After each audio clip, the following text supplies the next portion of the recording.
10-year-old son heard you call me a nigga. I want you to know this, and it's unacceptable. I carry myself with honor. I would never disrespect any human being by calling them outside of their name. That of what you did, you don't know the impact of what you've done to my son. But maybe you were unaware. I didn't even notice. It doesn't matter about you noticing me. You shouldn't be speaking that way, period. So if you know that, then why do that, man?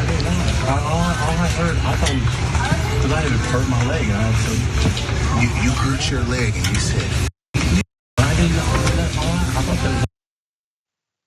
If you couldn't tell, that's an associate at Dillard's there down in Houston talking to a black father who had to confront him because that associate called he and his son and his entire family effing N-words because the boy bumped into his leg. Now, he would normally get different kinds of responses, but this particular guy decided to talk to him like a human, but still told him what it's really about in this world. Let's let him continue. How long have you worked here? Over 20 years. Over 20 years, and you're acting that way. You don't know what young man. I have grace and honor. I was raised with morals and values, but I lost a lot. I lost my mother. I lost my mother-in-law. I lost my sister all last year. You don't know what mental state the next human being could be in. And it wouldn't be a cop. It wouldn't be a security guard. It wouldn't be nobody that could stop me from getting on your ass if I wanted to. Treat human beings with respect and morals and values. You understand that? Now I have to go home and correct my 10-year-old not to be a damn idiot. Don't act a fool. Don't be like Homer. Homer don't have respect for my kind or any human being. This ain't a black and white issue. This is an idiot issue, and I want it to be addressed. So I told your supervisor, we have everybody heard you say it. So I want the whole store to know you was dead wrong.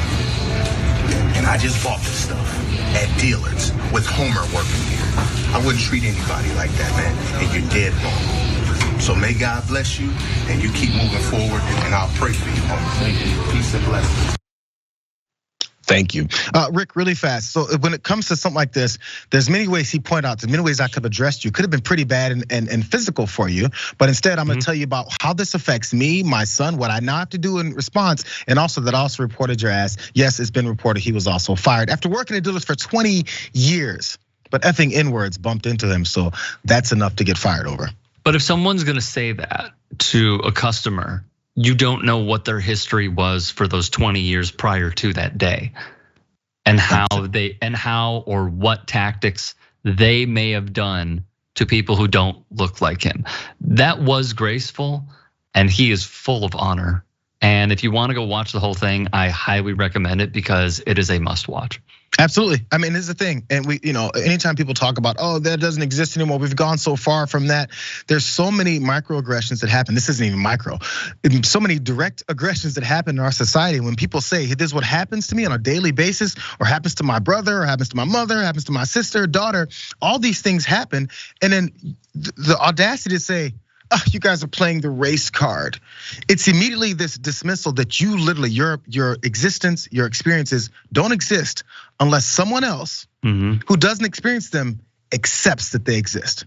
Isn't that the basis for some kind of a privilege or a hierarchy you think you have over someone else? You determine whether or not these things really exist. If we told this story without the video, there's a significant percentage of people who would say that didn't happen. Without a doubt.